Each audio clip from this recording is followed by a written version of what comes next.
They're coming to get you, Barbara.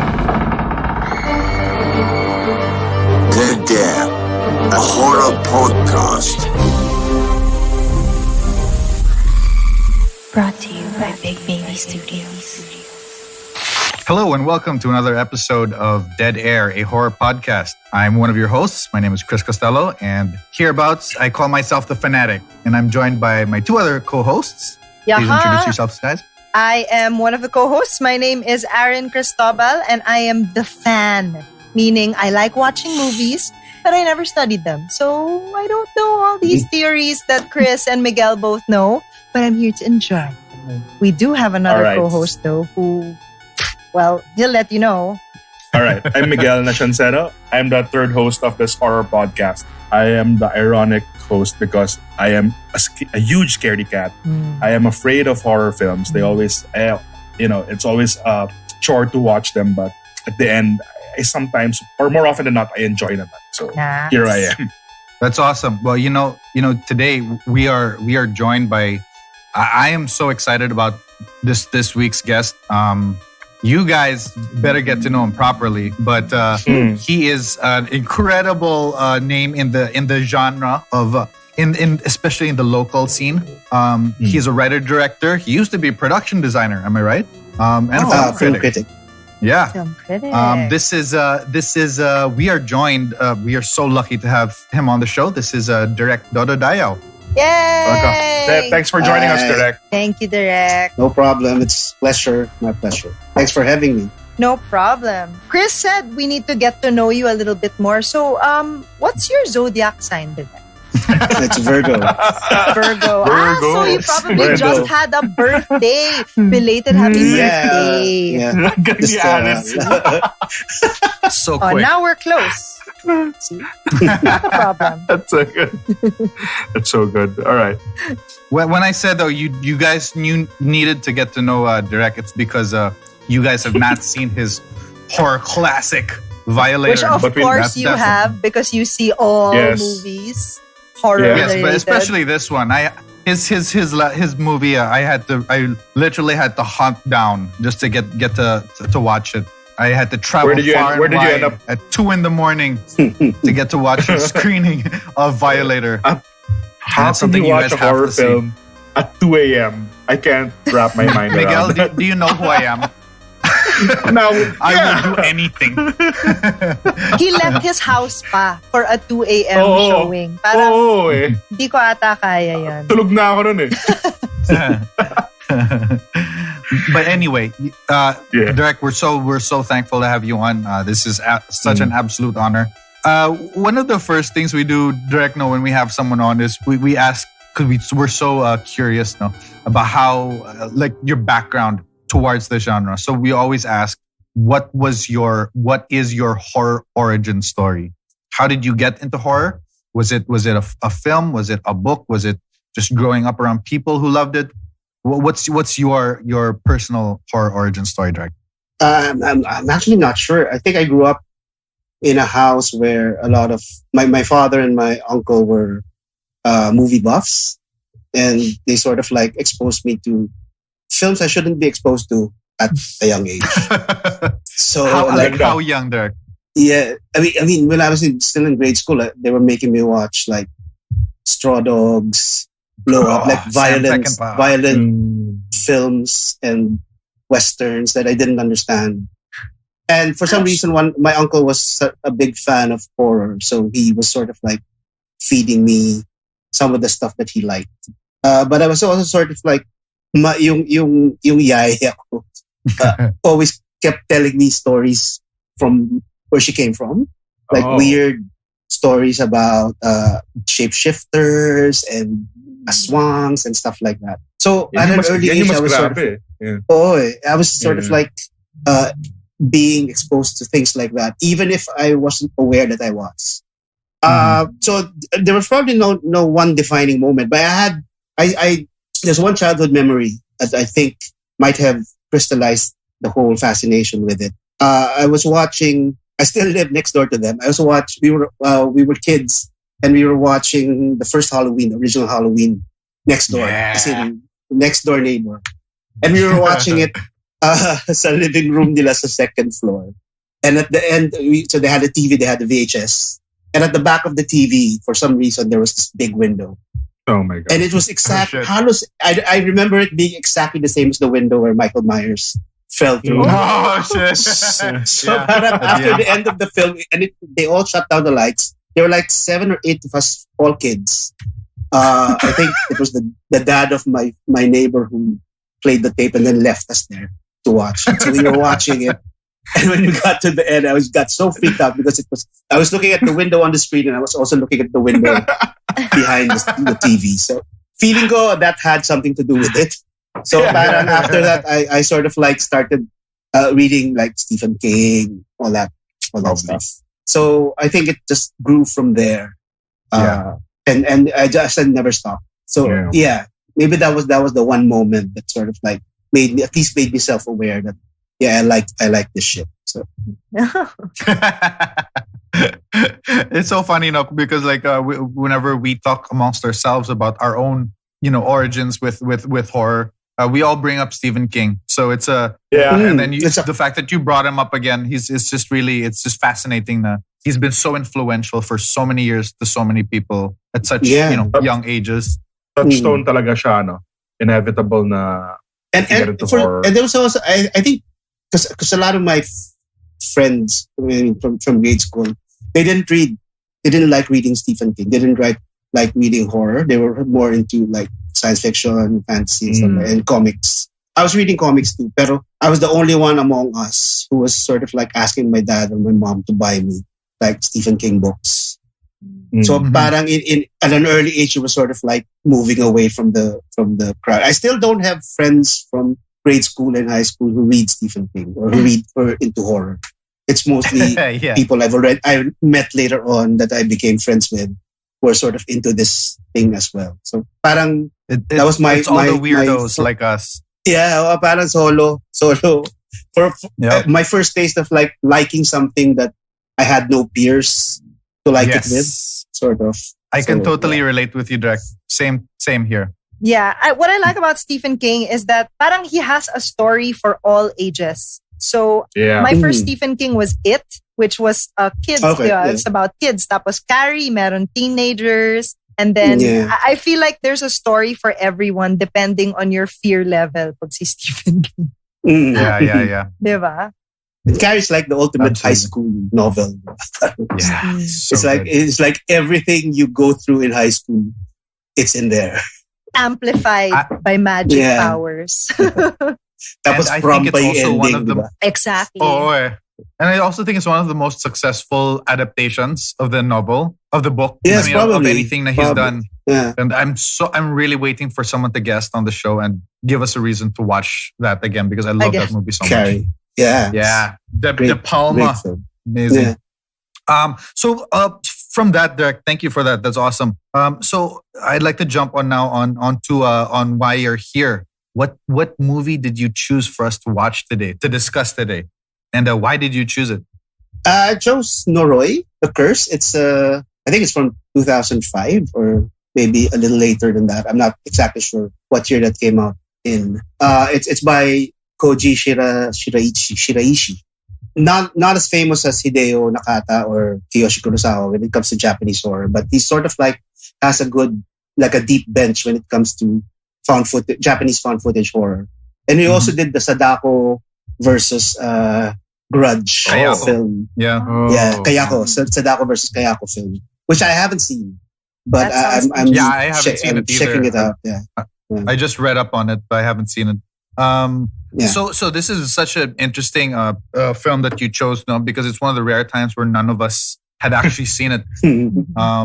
And it's a fascinating film. I'm really curious because sometimes we ask each other, to give us a quick summary. So I'm really curious to see what Miguel has to say. Yeah. If I'm putting him on the spot. And asking him to give us a quick summary. If he actually watched it. This is a test. Kaya na-check ko, there was one time na hindi ko matapos yung movie and I had to bluff my way through one of our recordings.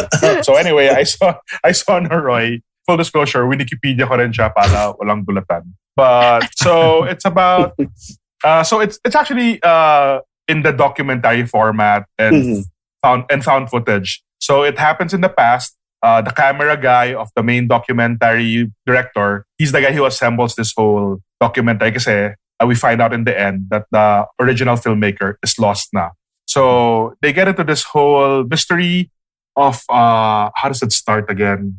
That's why I asked you, because it's actually really like I don't know how it's daming layers. I don't know how to summarize it because there's at the beginning there's so many. It jumps to so many different vignettes, and then you don't know where to start. Yeah, and then later on you realize everything's connected. And you're like, oh, okay, I know. I get it. So the documentary director, he's interested. He usually documents mga paranormal activities. Mm-hmm. So in the course, as they set up the whole film, he watches footage of a kid who's psychic. They also he finds out about this lady who lives in a house with a kid who's mysterious because there's always the sound of babies crying, even if walang baby in the house. Parang numerous neighbors have complained. They also meet an eccentric, I guess he's also a psychic. They meet an eccentric man who dresses in tin foil because he's afraid of parang earthworms, ganyan. Something like that. I forget the term. Ectoplasmic. He's afraid of some. He's afraid of some creatures getting him. And then there's one more character. He also interviews an actress who's also Marika, who has a bit of psychotic breakdown during one of her tapings of some supernatural event. And so these are the elements, these are the characters that come into play and form this whole documentary. Do we spoil it? Do we give the ending? Well, anyway. Well, I mean, it's going to come up. Hit it later, yeah. Yeah, we're going to hit it anyway. So in the end, they discover na the history of that lady with the child is that she's the daughter of a priest from a town who are sorcerers. And then they kind of invited a demon in and made a mistake and summoning him, and parang hindi na nila ma-vanquish. So this demon is possessing people like on a level-to-level basis. Something like that. Pinanood niya. So yes. So apparently Miguel did watch it. Or he went over the Wikipedia entry. Ang hirap talaga. Honestly, the first 10-15 minutes, I really didn't know where it was going. Like I was so into the mystery of the opening sequence. I messaged you guys immediately about it. I was like, wow, 5 minutes in, this is really interesting. I had no idea where the story was going because I was like, we jumped scenes so quickly and so abruptly. So I didn't know what was happening. And then it starts to unfold and unfold and unfold. Yeah. It pulls you in and it kind of forces you to focus. Parang it's pretty cool. Yeah, and it sort of starts off trying to investigate something. Yeah. And you think that's the whole point of the whole thing. And then suddenly it shifts to someone and then to something else. So yeah, it's very fascinating. It's almost like a procedural, actually. Yes. In that sense. It's kind of like a procedural. You're absolutely right. What do you mean a procedural? Sorry, what does that mean? Like in Chris, direct go in Law and Order, stuff like that. In cops that they go through the investigation step by step, and they gain new information with each encounter. Yeah. So it's very cool. What I loved about it was it's so Japanese. Like, this is a movie that cannot be replicated by be replicated anywhere. Yeah. Parang, I guess to reference, parang one of the more parang siyang Ringu talaga. Yung parang the way it's strange, the way it's very unique to a culture. Parang, dito pwede gawin sa ibang bansa. Parang yan. If they probably made it and remade it in the US, they do the whole Native American small town. Ground. Yeah, exactly.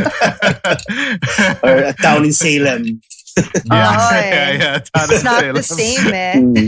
Not the same. It's not the same. It's so fascinating. Also, like, it's also how the actors they chose for like the historians. Number one, they look so interesting. They look the part, and then they act like the acting was fantastic. I mean, I guess that this is really how to pull off a found footage movie is to really make everything really seem real, down to the most minute detail. Wait, like, I mean, like, the actress who yeah, go ahead. the actress who plays the actress is actually an actress. She played herself. Yeah. She plays herself. Oh no Parang way! yan. She's playing herself. I didn't know Yeah, she's playing herself. Wow, Guys, that is read the incredible. Wikipedia entry. The sentence I'm not sure formation how- lang of Miguel was just like, Okay, the actress who played the actress is also an actress. Well, An duh, actress. so she's acting like an actress. Duh. No, but si Direk naman puts it better. She's playing herself. Yeah. Yeah. Instant. Okay, yes. Instant. I get it. But I galing. know- So So I know, Direct, that Go, this Chris. is sorry, Miguel, didn't mean to interrupt you. no, I was just gonna say, go ahead. So Direct, I know one of the reasons why you chose this film, aside from the fact that you really like it and everything, is because you really did want to talk about found footage as a subgenre of horror. Yes. Interesting. Yeah, I think I'm a lone wolf in being this big a fan of the genre. Oh, I'm with you. But it's my favorite. I mean, yeah, so love it. Even the bad ones, I kind of sort of get over how bad it is sometimes, because there are always moments in it that are sort of worth the time to watch. What would you consider a bad one, Direk? Like what I is saw your- this, I saw this. Like shit, I forgot the title, but it's a British UFO film. I think it's Hanner something. Oh, So, sure. again, I think it's based on a real event. Mm. So it's really just like very generic found footage. Hangar 18. Hangar 18. Yeah. It's a very Look at Miguel generic with a quick Google. found Find out footage film.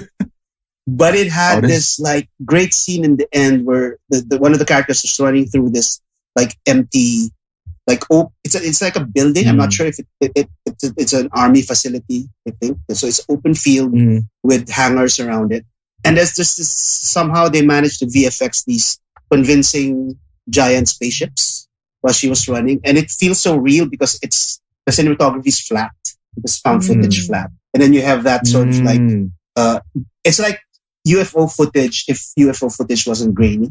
Yeah. So that was sort of like, oh, that's a great scene. So that made it all worth it for me, like sort of going through the whole cliches that they went through. So that's one example of a bad one. Yeah, And of a Noroi bad is an one that example of an awesome one. Yeah. On the other end of the spectrum. Noroi is great. Noroi is not technically a found footage film. Now it's sort of more like a mockumentary. Parang, Yeah. yeah. So Where do the lines blur direct between a mockumentary and a found footage? I think yung found footage is like parang we go back to Blair Witch talaga na parang it's unedited. You don't have a sense that there's someone controlling the footage. It's just raw footage. Okay, got it. Parang literally found like So, as is. Yeah. As is, literally didn't touch found. it. Yeah. I mean, may premise pa yung Blair Witch na this is the footage we found. So they're just playing it in order. Yeah. And even the way they shot it was parang ganun eh, di ba? Parang they were shooting it remotely. Right. The directors weren't on set. They were just like sending little notes to the actors. Oh, I didn't even know that was the process. Yeah. They placed it strategically around the forest. So they get piece of paper and said, this is what you do next. So they do that. So Galing. I didn't realize that. Tapos yung mockumentary is sort of like Noroi or Lake Mungo, that you do get the sense that you're watching Lake Mungo. real people. Lake Mungo is so good. Document. Yeah. What is so that? parang may Lake ganun- Mungo is may this ganun siyang ghost story. Yeah, it's a Then I ghost won't story. It's Google Australian ghost story. Australian won't ghost Google story. that. Very good. Really, really good. Very Got it. sad. Very sad. Okay. Yeah, you're right. It's very Yeah, emotional. very sad. It's very emotional. So direct, like for going back to found footage, no, as a director, to you, what makes the genre work? And as a follow-up question, how did it work for Noroi? Ano ba? I think that What the sense makes that it good? I mean, it's found footage kasi you lose that sense of control, sort of, when you're watching a sort of like a conventional horror film, where even if you get really, really freaked out, there's always at the back of your mind you can see that it's been shot, it's been lit. There's actors in it, especially if you get like movie stars in the film. That sort of gives you some kind of like pat on the back na, oh, okay lang. I mean, it's just a movie. You sort of lose that when it's a found footage, and it's a really, really well-made found footage film. Kaya, that's why I have some dissonance with like the big budget, like Cloverfield. It's fun, but you don't really get that sense. I get it. Yes. And it doesn't feel as authentic. There's no realism because of maybe the subject matter. Yeah. Although weirdly, there's this. Are you familiar with Asylum Video? It's sort of like this straight-to-video boutique that they sort of like rip off Hollywood blockbusters.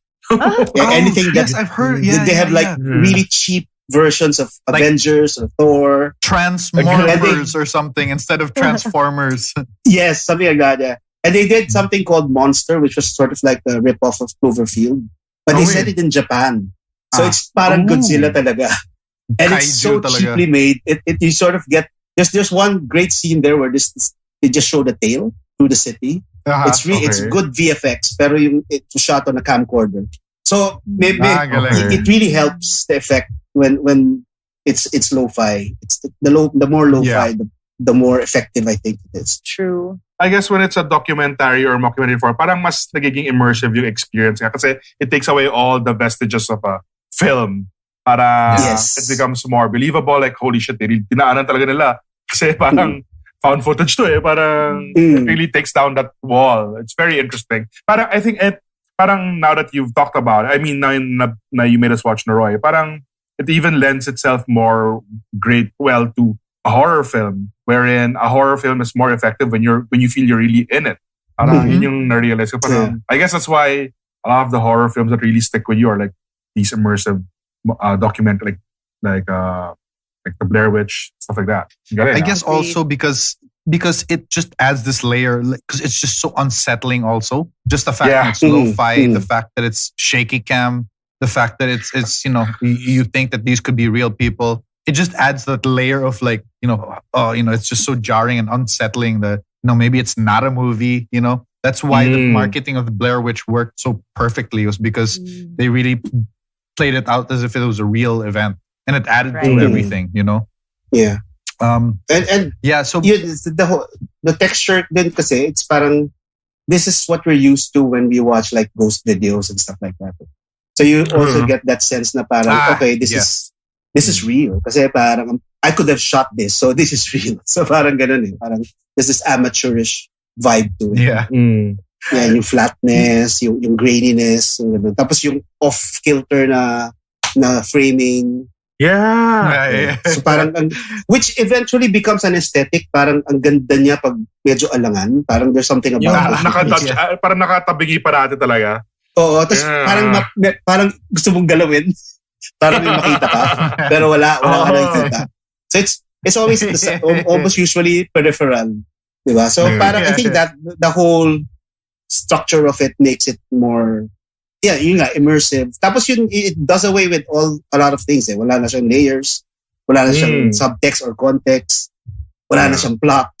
Pero you still get the sense of... You just follow. Yeah. You just follow. But the good ones, you do get the sense of who these people are, kahit papaano. And I think that's what fascinates me once I put some distance between it as thinking about it more intellectually than like being scared and all that. It's fascinating because it's sort of like you can almost argue that it's sort of like a new mode of storytelling in a sense. Kasi like Blair Witch, you still do get a sense of who the characters are. You still get their basic traits as people, and you sort of feel for si girl when she's looking in the camera in that iconic shot in her uhog shot. Yeah. The uhog shot. So may ganun may ganun siyang Tapos yun nga, I think it's also makes us vulnerable kasi wala ka ng safety nets ng traditional horror. Yeah. Kasi it's parang shit, nangyayari ba talaga to and all that. Yeah. When you brought up the whole fact that the lo-fi niya, and then you got the whole VHS like glitching and everything. I love the fact that they even played with that. Like the VHS glitching. When you pause it and zoom in into these little pixels, you see the fucking faces of those babies. It's like they even did that.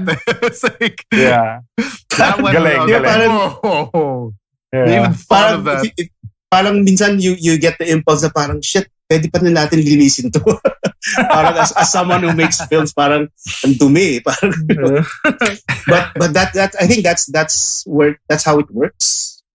I mean, even like something like, well, hindi naman studio film ang paranormal, pero you do get that sense then with that because it still has all those tropes. Very passive yung camera. Wala siyang, hindi siya, it's not directing you to look at something. You just have to look at the whole space. And I think that's really what, I remember with Noroi kasi, parang, I watched it just last year. Okay. I've heard about it for a long time. I dismissed it na parang wala yan. Just another found footage film. Tsaka na lang. And parang I hadn't heard of the director. So parang, when it comes to J-horror kasi parang, nothing will still beat Ringu or Pulse, all those classics. So parang I was sort of dismissive of it for a long time. And then last year I watched it because a friend of mine was sort of like pushing it to me to watch. So I finally sat down to watch it. And that scene with the actress, the forest, the first time the forest. When she hears the man's voice. Yes. And then wala nangyari during the live shoot. And then they play the tape again. Yeah. And you have that moment where it lingers on the forest. Yeah. First time for me in a long time na kinilabutan ako. Parang, oh shit, this is... That's good. Medyo mataas na yung threshold ko sa ano. And I hate the fact that kikilabutan ka. I hate Sixth Sense for making me think that when kikilabutan ka, there's something behind you. Yeah. Well, Sixth Sense. Siya yung nag-incept ng idea na yun sa atin. Parang, tapos nasanay na tayo na when it's framed in a certain way, parang we understand na it's allowing space for may lalabas. Tapos minsan, tapos ngayon naging meta na. Tapos some films do it, tapos walang lalabas. Parang pinaglalaroan na tayo eh. Yeah, teasing. Yeah. Personally, whenever I see a mirror, I'm just like, oh my God. Yes, it's a mirror. Toothbrush or oh God, it's a mirror. Yeah, mirror, negative space. So I think that was why I sort of like fell in love with it. At that point onward, I knew I was in for a great time, and it didn't stop. It just kept scaring the shit out of me until the very end. Yeah. So sobrang solid. The climax and actually, it really builds up. Like the climax is really pop, you know, like it's really slow leading up to the last 20 minutes, and so much happens in the last 20 minutes. Right. Yeah. And I was telling Chris, they managed to make babies, dogs, and children scary. These three sweet, cute things. Suddenly at the end, oh my God. I don't know. Shrine, that thing in the shrine with the babies that was like freak out. Yeah, crazy. Yeah. And then you find out that she had to eat baby embryo. Oh my gosh. Baby embryos. Kawawa tong si Kana. Sabi ko, oh, poor girl. And it's, for some reason, there's something that the Japanese can do so well. It's just like take a random sound and make. Like, do you remember the pasta scene? That's one of my favorite scenes in the film, where the actress cooks pasta for the guy's for her wife. Friend. Yeah. And then the camera just focuses on the pasta, and then she does this thing. Yeah. And it's something we do every day sometimes, pero for some reason that really scared the shit out of me. Same. It's very Japanese. The Japanese can do that shit really, really well. Yeah. And they have the hair in the face. It's a constant scary tactic. Talagang ooh. Yeah, that scene really scared me. I think that was the scariest for me. Yeah, we never see we never see the cameraman, no? The guy who puts it together. We never see him. Yeah. Galing. Oh my God. Anyway. And the narration also, is so flat. Yeah. Yeah, so flat. Yeah. Delivery is so flat. Everything. Yeah. I guess also that really helps with establishing that mood, because I really felt like, oh God, the movie is so unsettling. Everything about it is unsettling. It's not just the framing. It's not just the treatment of the lo-fi. It's everything. It's the sound. It's the faces of these people. It's how it was put together. It's the strange pausing at certain moments and then slow zooming in. It's just so unsettling. Like, you're just always like, oh God, something's going to happen. I think the first time I felt really like that unsettling feeling was when he interviewed the mom who lived beside si Junko, diba? Yes. And then the kid goes, bye-bye. Zzz, they died 5 days later. I'm like, what the hell? Oh my God. Set the tone for me. And that shot lang yung nakasilip yung nanay. That's such a simple shot. Yeah. I was kind of curious nga kasi parang like I didn't know that the actress played herself. And she apparently was a very famous actress in Japan. I wonder how it felt for a Japanese audience to watch to see it. Kasi si director made another film. I'm not familiar with the title. I think it's Shirome or something. Where he had an entire it's an entire girl band play themselves in a haunted school. And it's also found footage. So I don't know how that feels to a fan. Yung pagka-meta. Yeah. Curious. I personally love it. Yeah. We'll find out soon when Antoinette Hadaune releases Fangirl. What's that? Is it a horror film? It's a psycho thriller. And diba they have I could be wrong. I could be talking out of my ass, but isn't Paolo Avellino playing himself? Playing himself, Yeah. He's playing himself. Galing. Interesting. But it's sort of obviously it's an exaggerated version of himself. The fictional version of himself. In the same way, in the same way, I guess we'll find out like fans of his will see him in a new light. Right.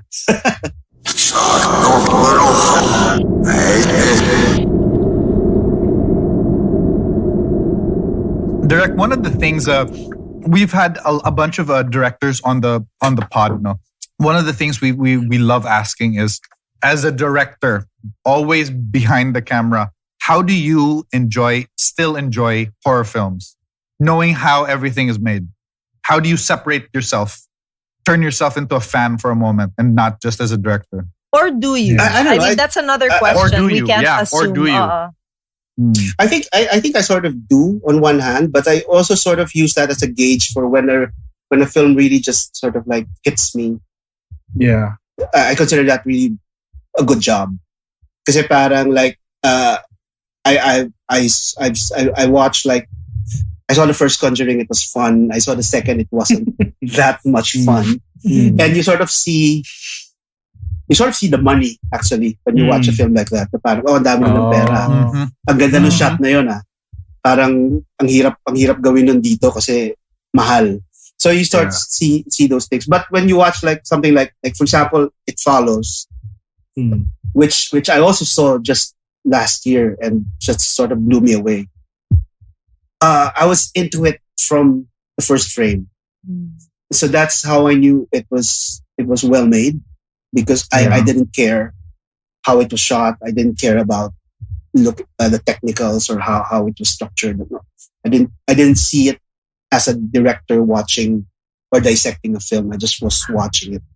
So I don't consciously separate myself. I just use that as a gauge for when a film really works for me, a horror film works for me. So how do you try to achieve that in movies that you direct? It's very difficult because it's hard for me to get scared when I'm shooting it. Okay. So it's mostly I've done one feature and like 3 short films. So it's mostly just trusting that it'll be scary because I have no way to gauge if it is. At least with Violator, we had one scene. I had a friend of ours visited the editing room and she had nothing to do with the film, but she just wanted to sort of like hang out. Yeah. So we were editing one scene and she screamed in the middle of it. So that's one way for us to, okay, that works. But we were gumana. Validation. Pero ilang oras na namin recut, parang hindi nag-work, parang hindi nag-work. And then that one scream sort of like, okay, let's move on. But it's very difficult talaga. It's very difficult pag sinushoot mo. I'm sure. You guys, you have to trust the material and also trust the material lang make on the shoot. And So you're more concerned about crafting talaga than going for a scare. So, with your love for found footage, is that something that you want to pursue one day, or you're thinking of pursuing? I'm trying to sort of like put it in almost everything that I do. Violator has a found footage sequence in the middle of it. Not to spoil anything, but but I realized watching more and more of it, especially during the quarantine, I think I've been watching more found footage films than ever. And watching them, I sort of like realized how difficult it is to make it convincing. I mean, Noroi looks flat.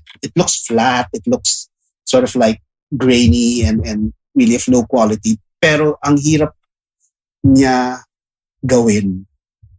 Kasi to make it seem convincingly real is the difficult part. You have to fight the tendency to frame it properly sometimes and to frame it in a way that's not right but is perfect for what you intend in a found footage film. That takes a lot of practice and sort of like reviewing the scene over and over.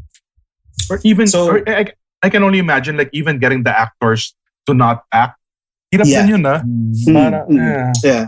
So I mean it's an active pursuit of mine. I kind of want to do one full length found footage in at some point in my career. So, but it's kind of difficult to sell because it has a bad rep. Does it? And it sort of does. Parang everybody says, found footage naman, found footage. Plus, ang hirap din niya i-pitch kasi the producers are most likely gonna say, so konti lang kailangan mong pera. Kasi, actually, that's the one. Diba? Parang, so... No, you have to spend money to make it look cheap. Yeah, actually. You really have to shoot it na medyo maganda para madaling ibaba. Oh. So another thing I noticed about Noroi that I really liked is that they showed stuff, but they didn't show too much. So there were a lot of parts where, for example, during the possession, it leaves you with enough to the imagination to think na, ano nangyayari dito? Because they just focus on the person screaming and then it goes closer and closer and then it cuts and you're thinking, is this real?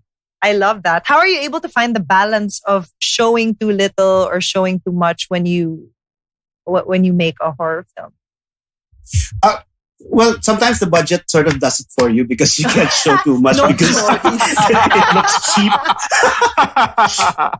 So you sort of learn you sort of learn to actually it in a lot of the things that I've done, it's sort of like that. The parang you do have a great set, you do have a great effects, but for some reason they don't work.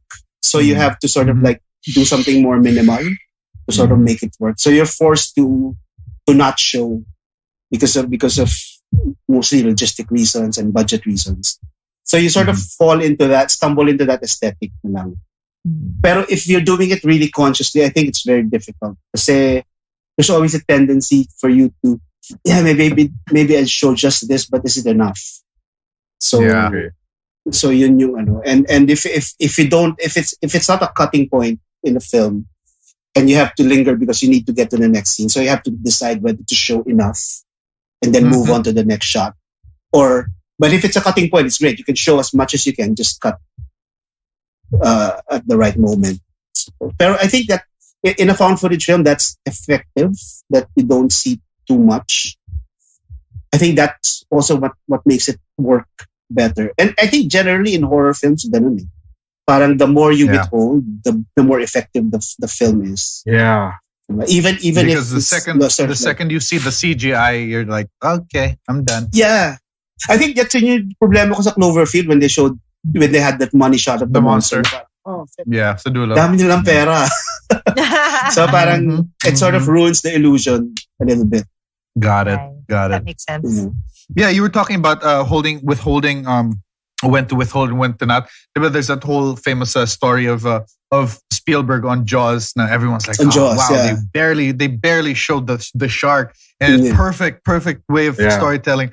But a lot of it is actually because the shark kept breaking down, so they couldn't shoot a lot of the sequences. So that really fits into what you're saying. No? Sometimes you just really have to work around the budget and then just figure it out in the post room. It's a classic example talaga. They really meant it to be a monster film, but the shark wasn't functioning. So Spielberg had to like sort of improvise, and it shows you how creative he is in a way.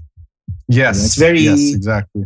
It's very Hitchcock. It seems watching it now. It seems so deliberate that he withheld it from beginning to end. Yeah. It's really funny actually because I just started watching Jaws 2. I had never seen it before.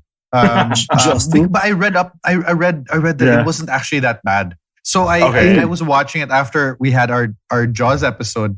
I think Carlo Ledesma did say that Jaws 2 wasn't that bad. So I watched it again, and then it's like, wow, they showed the shark a lot. They got it to work. It's working now. It's like money shot and after money shot of the shark. Siguro yung producer, we paid for that freaking shark. Let's show it as much as we can. Unlike the last time. Spielberg pa rin yung 2? No. He didn't direct. I'm gonna Wikipedia that thing up nga. Parang interesting nga to see Jaws. Fun naman yung 2. Fun. It's fun. It's really fun because it's the same cast. Well, I mean, Chief Brody is still there. His family is still there. Yeah. But it's funny because the shark this time is scarier. You know why, Miguel? You know why the shark is scarier? Because he's got a massive scar on his face. Wow. Oh no! Was it the original shark that survived? No. It's just a new shark. It's a new shark. Pero he did his time in shark jail. Yeah, he did his time in shark jail. He grew up on the streets of the water, of the ocean. Streets. Derek, I'm curious. Let's say budget was not an issue. You could have all the money to make a horror film. What kind of horror film do you think you'd make? Or would you make a horror film? I kind of want to do something period.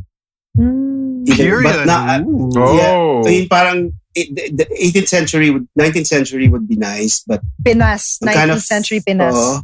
Like colonial times, or Aswang. maybe something in the 70s. Yung ganun, 70s Manila, martial law.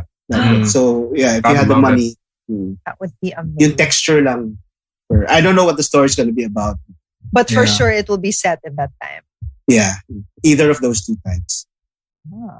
Because it's easier to source them out. Kasi parang you got pictures of more pictures of 70s Manila than 60s or 50s. And then yung colonial times, you have a trove of like source material. Yeah, accounts. Yeah, and everything. And I guess it's also the time, because it's political turmoil of the time sort of lends itself well to story like horror. Yeah, there are a bunch of really great period horror films. Like oh my God, what was that? Bone Tomahawk. Have you seen that, Dirk? The Western. Cannibals. Western horror. I haven't seen it, but it's on my list. Man, if we can do something like that for the Philippines, can you imagine? This is like a period horror film that you just really opened up my mind when you said period horror. I never even considered that for here. That would be so cool. Why? What was this movie about? Spanish the one that you just mentioned. What's it called? Bone Tomahawk. It's a western. It's a western horror. It's a western, but it features cannibals. It's really great. Yeah. Pero hindi siya alt history, diba? Or whatever. It's just like yun yung setting, western siya. Yeah, it's just a period. Period talaga. But it's also alt history because I mean, like the cannibals are Native Americans. It's also kind of. I guess it's also not really politically correct. Did not age well. It's actually recent. It's actually very recent. Problematic. Yeah, it's Kurt Russell. It's fantastic. Yes, Kurt Russell. It's so gory. So good. And then that's also one thing. Although I'm not a fan of gore, pero money would buy you good like prosthetic effects. Right. Yeah. On that note, now that we're talking about newer horror films, Dirk, what are the newer stuff that you like? Because we've talked about Noroi and Ringu and all these other older classics. We talked about Jaws. Yeah. How about the newer stuff? You touched on it with It Follows. Is there anything else? I'm just trying to get a sense of like what you have found has really worked recently. I'm thinking It Follows was the last one I remember watching recently. That's kind of new. Baskin. I know. I don't know if you've seen. Oh my God, Baskin! It's a Czech film, but it's 2015. So it's not. It's a little bit terrifying. Oh, that's the one that really terrified me. That's really freaky. That one really terrified me. Yeah. What is it? Ghost slasher? It's basically Hellraiser. Yeah, with cops. It's Hellraiser with cops, but they actually show you the hell dimension. Hellraiser, because it's all like they tell you about it and what happens there. Here in the one, they really show what happens in this dimension. It's wow. It was yikes.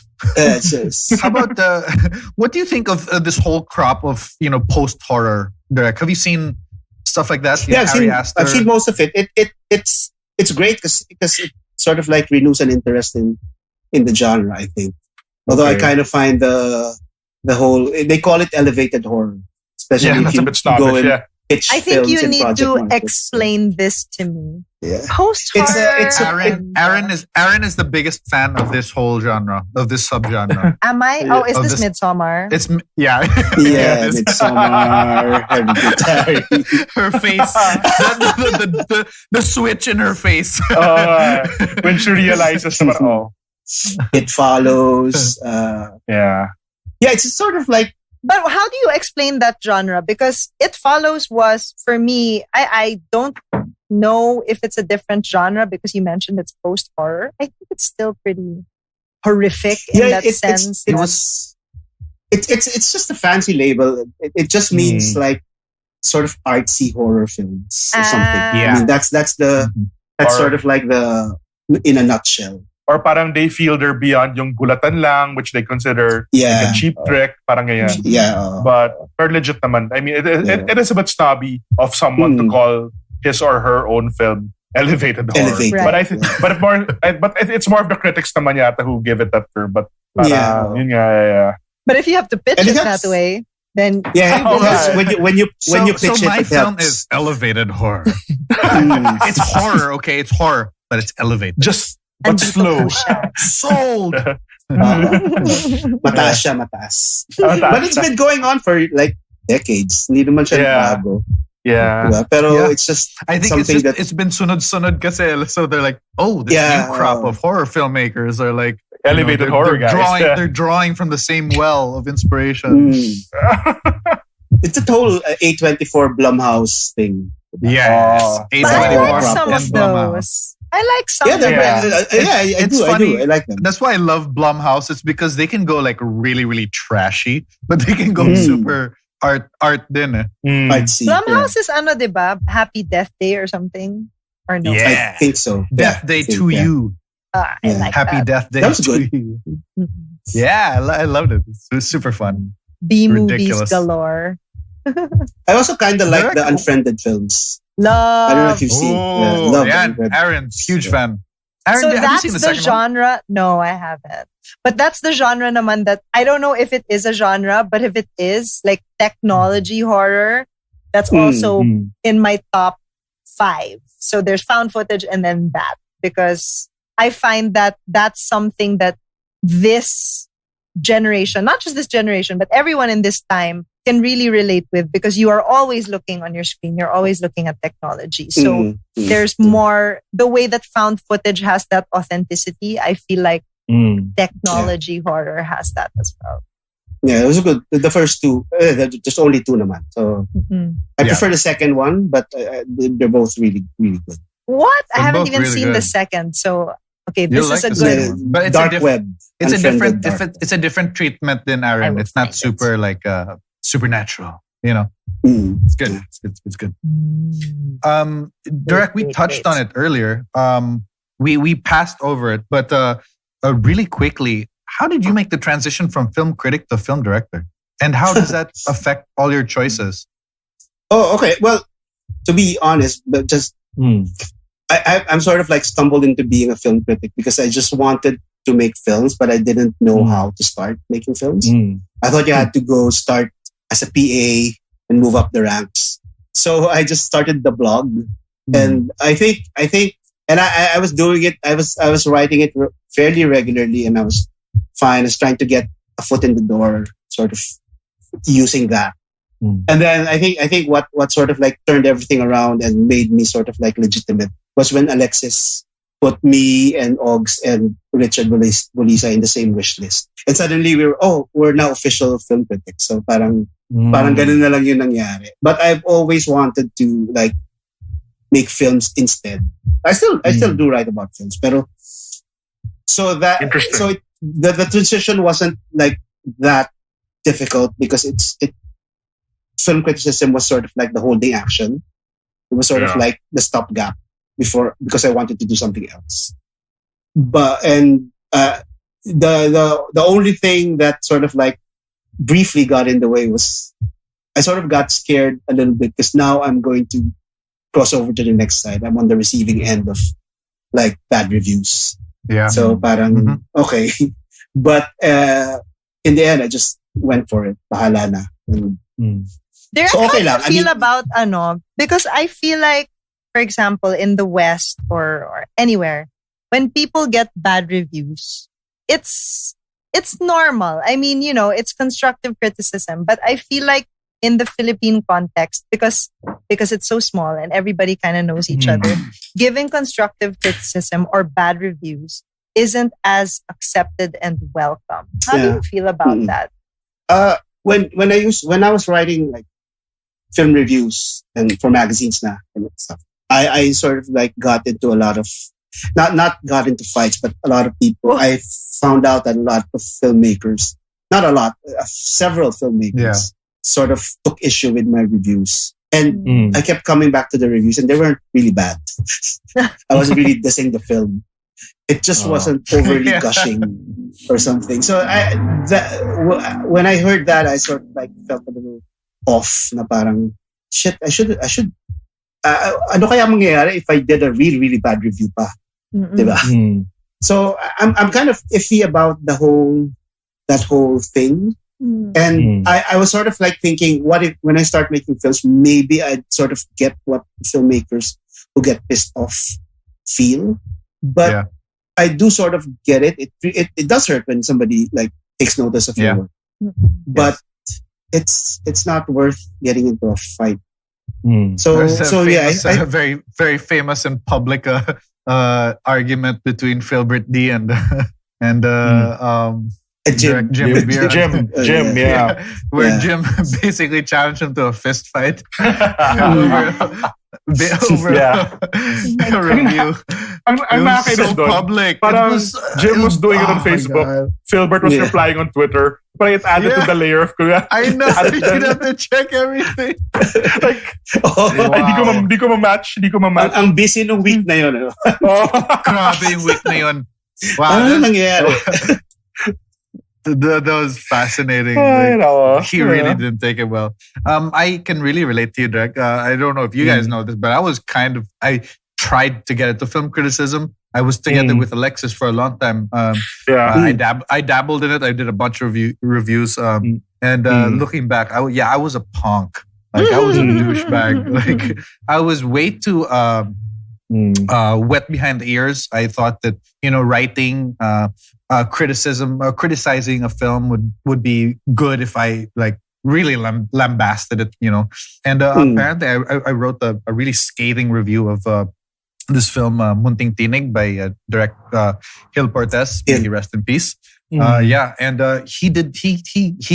did not take well to it at all. Like not at all. Like he was really, really not happy. And then like just as an adult thinking back, and I was like, man, that was really a lot. I was such a douchebag. Like it's just like I would not have. I don't even remember what I said, but I just know my thinking at the time, and I was like, well, I would not do that. I should not have done that.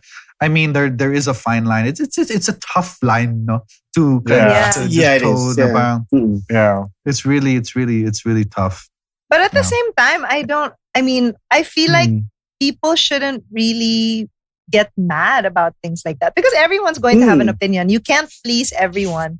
So the fact that Pinoy culture kind of reflects being picon, it doesn't sit well with me that people can't take constructive criticism. So, wala lang, I just thought about it.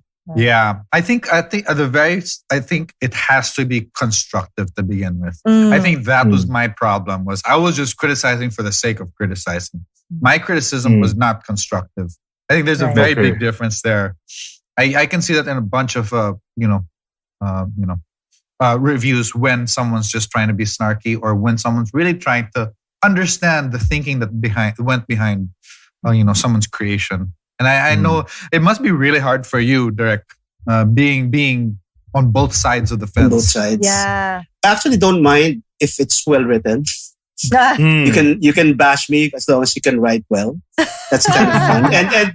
And sometimes a really snarky review, sort of like you sort of admire the energy they put into hating your work. Okay. And if they manage to make it funny, di ba parang, okay, I guess. Yun pa. Yeah. Parang roasting lang. I mean, it sa umpisa medyo, parang bad trip. Pero then you get over it. What's the worst review that you've heard of your work that really stung? Oh, it wasn't a review. It was just a comment on because when Violator came out in 2014, it won Best Picture sa Cinema One, the festival that produced it. And there was a comment when one of the announcement posts that it won, there was a comment that sort of like something along the lines of, "Sir, they're giving awards to films that don't know how to tell a story." Oh shit! Yeah, whoa! Grabe ah. Damn. And I was so tempted to just comments left by Diego 2314. Yes. Like some faceless motherfucker. Noted with Again, direct kung nag-like, kung hinart mo lang, heart. Okay. Pero I think that was the worst. I mean, I've had a few bad reviews for the film, and I sort of like put it on the page because they were well written naman, so okay lang. So I put it on the actual page of the film. All good. So I mean, I love it.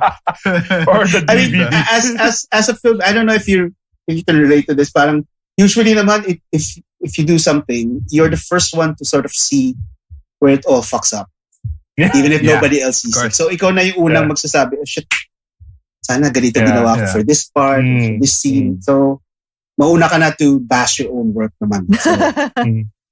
So, I suppose that helps. Yeah, that helps. Yeah. But it does stay. I mean, admittedly. Yeah. Mm-hmm. Of course.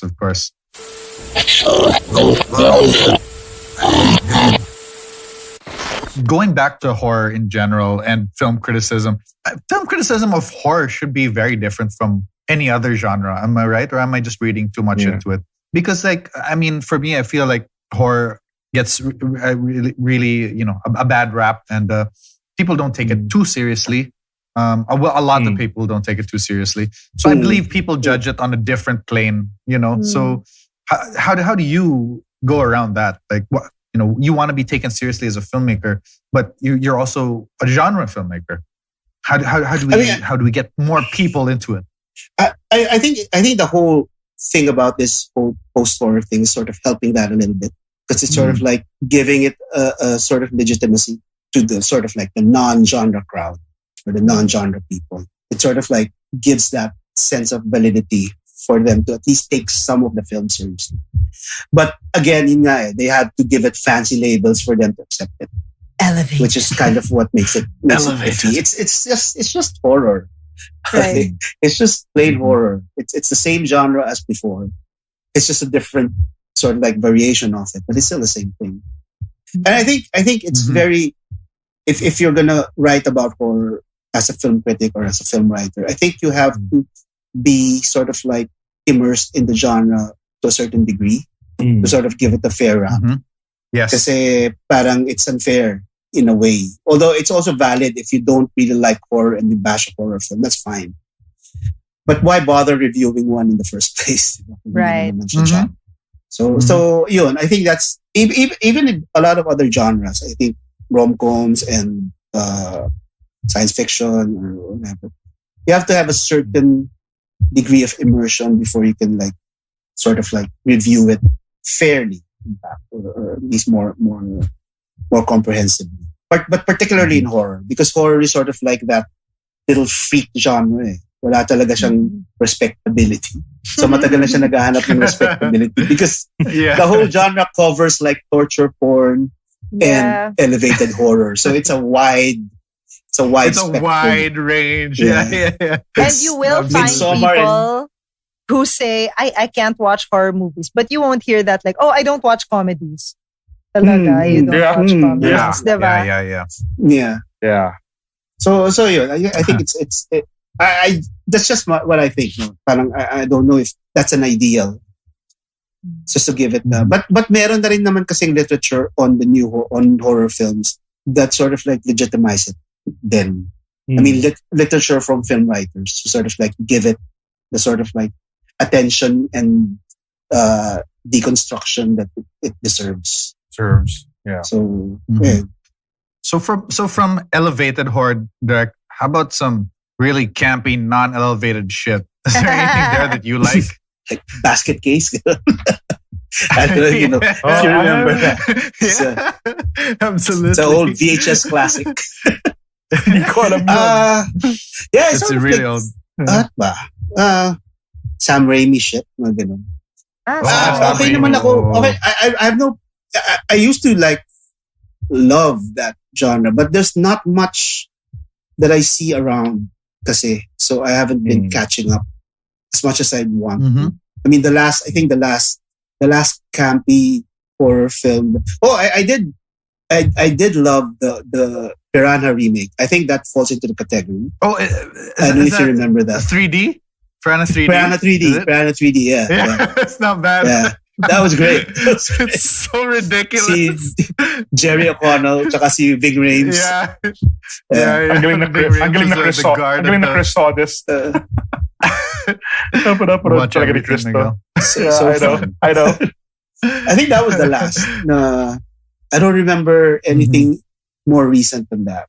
But I'm not sort of averse to the whole subgenre. I love it. Of course. Oh, you did Death Day. That's Death Day pala. Loved it. How about locally, Derek? Do you watch any local horror? Is there anything you can recommend that's not in among the super classics? Not Mike DeLeon stuff, but anything more recent that you've seen that you like? Well, this might sound like a little biased because a friend of mine directed it. It's called Salvage. It's also a found footage film. It's actually a full-length found footage film. I think Cinema One produced it. This came out a couple of years ago, 2017 or 2016. Not exactly sure. Is this available online? I'm not sure where it's streaming. I think because Cinema One has it, so it might be on the channel or probably on iWant. Not sure. Salvage. It's directed by Sherad Sanchez. Sherad. I've heard about this. Yeah, it's a little bit more abstract for a found footage film, but it follows the same tropes and it gets really, really insane towards the end. Nice. A news team investigating rumors of Aswang killings in a remote barrio are attacked by a group of soldiers, forcing them to run for their lives in the deeps of the forest where more mystery and danger lay in wait. I'm going to find this. I'm going to watch it. I think wow, I love how our discussion went full circle, guys, because this movie is found footage. Hey. Yeah. How neat. All wrapped there's up also a zombie film that I really, really like. Local zombie film. It's called it's in Bisaya. So Diingon Nato is the title. Ooh. I forgot what it translates as. I have not seen it in English. I have a kind of interesting history with it because I saw it during its gala. I think it's 2013 or 2012. It was the year of Lilia Contapay, of Tonet's Lilia Contapay. Oh, okay. The same year. And we saw that I was at the gala, and what they screened was really, really glitchy, rough cut because they were still editing like a few hours before the premiere. So it's really, really a bad copy. Ang dami pang glitches. May maririnig ka pa na ambient sound. May mga action ka pa naririnig na hindi pa natanggal dun sa sound. So it was really a bad experience. And oh shit. Parang I was very dismissive after watching it. Parang shit, ang sama naman, ba't nila premiere na ganun? And so that sort of like colored the way I looked at the film na. I couldn't see it na beyond the glitches. Then for some reason, a few years later, another filmmaker friend of mine had a copy of the cleaned up version already, and he asked if I wanted to see it. And I saw it in just in an editing room, so maliit lang. And it worked so well. And it's I think I like it for being, because it's set in this remote village in Cebu. In Cebu, I think. It's a very remote village where you don't have a hospital. That sort of village na clinic lang yung hospital mo. And no vehicles, walang firearms and stuff. Tapos, you get a sense that they don't really know too much about zombie lore. So, parang that whole idea of being so in the boondocks of the Philippines and not knowing how to deal with a zombie outbreak sort of like resonated with me. Parang, oh, that's a great idea. Na parang they only had this like single loading rifle as a weapon. Yeah, galing. Tapos fiera lang yung sasakyan. Ano lang yung parang maliit na jeep lang yung sasakyan nila. And they only had a clinic. Tapos medical workers lang, walang doctors, ganun. So big ganun siyang shit. Tapos nagkaroon ng zombie outbreak in the middle of all that. So interesting lang siya in that sense. And it's kind of a fun film to watch then. So I keep sort of recommending it because I gave it a bad review when it first came out. At the beginning, and I sort of regretted it. Na parang shit. I wanna sort of like take that back. Bawi. Kasi I saw the actual version that they wanted us to see, and it was rather well made for a local film. Na malitang budget, for a zombie film na malitang budget. They really made it work. So ayun. That's another film that I keep recommending na local. I haven't seen too many recent ones din kasi. So parang awesome. Trying to remember. Well, now that we've gone through that, I kind of want to. I guess we're kind of wrapping up now our conversation. I do want to bring it back to Noroi and where we came from at the beginning. I guess a lot of the things that we've discussed so far about what we like and we love, a lot of it is in this movie. I mean, we did touch on the found footage. We did touch on, we talked about period horror. There's a bit of period horror in this one. We talked about bringing it. It's almost, there's like a provincial level to it. There's also that. You know, all of these things worked, and they're all in this movie. I just wanted to say, like, do you guys have any last words on Noroi before we kind of wrap up the episode? We'll start with the hosts before direct. Last words about Noroi. I really enjoyed it. I felt like Chris said, it had all the elements that I like in a horror film, and it leaves you. It's one of those movies na, like, I'm gonna be sleeping beside my mom tonight. It's one of those because it's annoying. It's Asian horror. Asian horror does that to me all the time because I have a mirror. I look like this. When I see myself in white, I scare myself. So it's one of those things that just it stays there, and parang it played with darkness a lot also. So even just being here in the evening can kind of freak me out after watching something like that. So that's my just thought. Just being here in the evening. Yeah. Is scary. So scary. Enjoy naman. How about you, Miguel? For me naman, parang you really can't go wrong with, what I love about our pod is we're able to articulate our thoughts about filmmaking, and parang it's coming to me all together now then parang galing din na talaga na like found footage or mockumentaries. Parang really brings that, parang immerses you talaga on another level. Parang it elevates it, the experience, pag immersive yung experience. Parang, and then two, Two, I don't mean to sound racist, but because it's Japanese, talagang may extra layer of fucked upness talaga eh. Like, I don't know how to say it, pero ang ganda talaga eh. Like, parang yeah. No. Just the way, you know how that society is very unique on its own, and they have their own practices, and they all have their own Freudian minds. You know what I mean? Yung parang iba rin yung mga lumalabas talaga from that country. And they bring in cheeriness in this scary, diba? The hosts are still talking like this, but talking about a scary ass thing. That scene was scary for me. The ESP reveal of the kid. Yeah. And everyone's just like, so, and then she's just like making water appear in a flask. Yeah. That was really scary. There were shades of Firestarter ni Stephen King there. I took a lot. Sorry, that detail of the water, it connected the whole mystery because was it water from the lake or something? I wasn't sure. Yes, I think. Parang ganun, diba? So, and the hair is from the baby. Baby hair. Yeah. Scary babies, man. And then even the apparitions whenever something supernatural happens, kahit na lo-fi yon or whatever, parang galing pa rin na parang, this imagery is very, like parang, this is fucked up. Like parang yan. Galing talaga. Yeah. Anyway, I enjoyed it. What I loved about it, because I mean, if I haven't been clear, I really loved the movie. I mean, when I said earlier, when Aaron said that, I said that it wasn't scary. What I meant was it was something that Miguel could watch. But it is scary. It is definitely scary. It's so unsettling. It's really disturbing. But my favorite part of Noroi is the fact that, like we said earlier, Direct, you compared it to a procedural where it's really like a mystery. It's like a mystery on top of a mystery on top of a mystery. And then with each scene, you reveal something that brings you closer and closer to the truth. Like we just talked about the water and the hair in the flask. That plant was way in the beginning. The payoff is much later towards the end of the film. Yeah. So it's a lot of that. They're like plants in the beginning, payoff way off at the end. And so it's like this the slow unraveling that I really loved about it. Like at the beginning, I had no idea what was going on.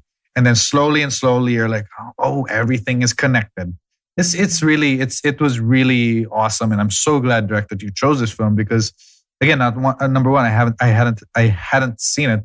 And number two, it was not what I expected. I thought it was going to be a jump scare type, It was nothing like that. It was nothing like that. It was like there was so much lore in it. The treatment was so fun, and I had a fantastic time. And because of that, I did a research on the director, and I will watch Sadako versus Kayako, even though it's actually parang me also. The reviews aren't stellar, but I will check it out just because it's him.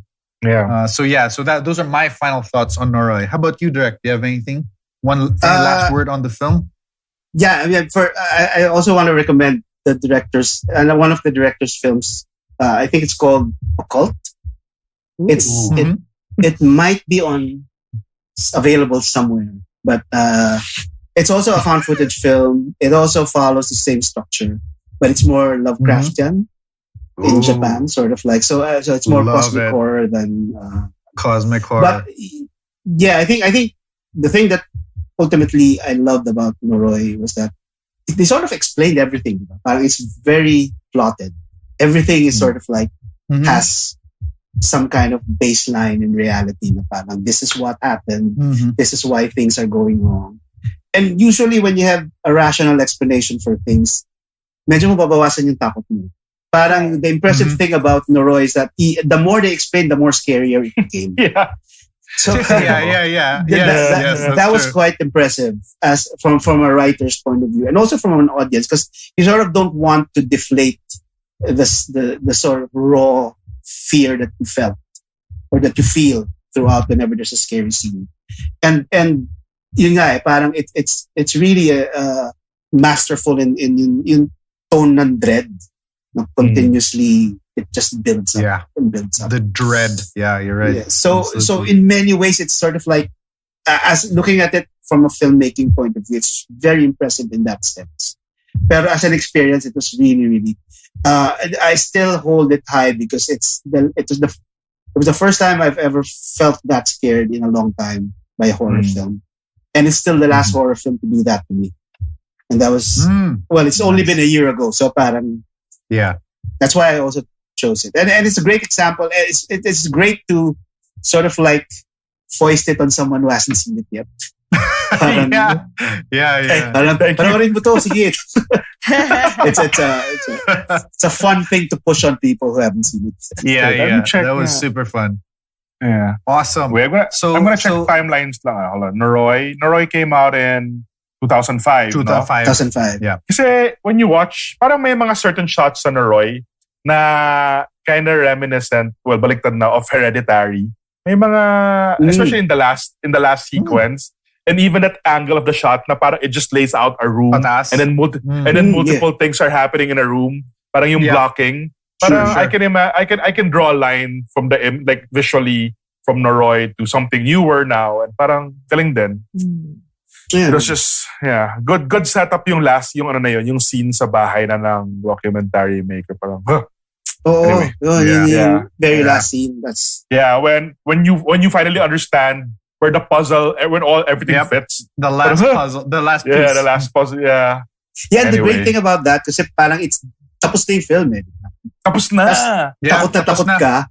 Pero gusto mo Nag-relax pa. ka na. Nag-relax ka na. Yun lang. Nag-relax na ako eh. Parang kahit na, So, yeah. Awesome. Thank you, Direk. That was a super great discussion. Thank you, Direk. Thank you again for this movie thank choice. And thank you for coming on. I hope you will come on again at a later date. Please. Give us another recommendation that we haven't seen. Yeah. Is there anything you're working on now, Direct, that you'd like people to know about?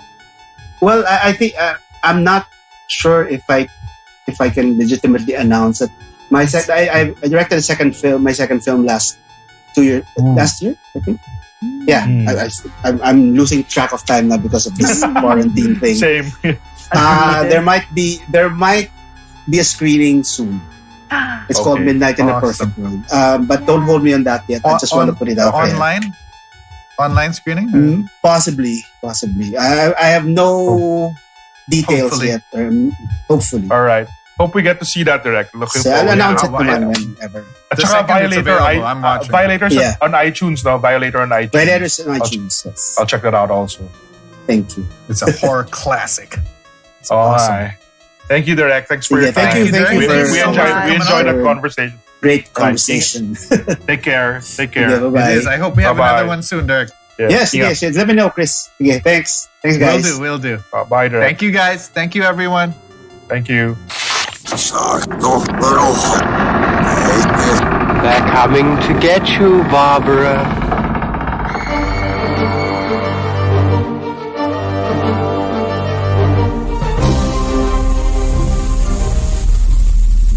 Brought to you by Big Baby Studios.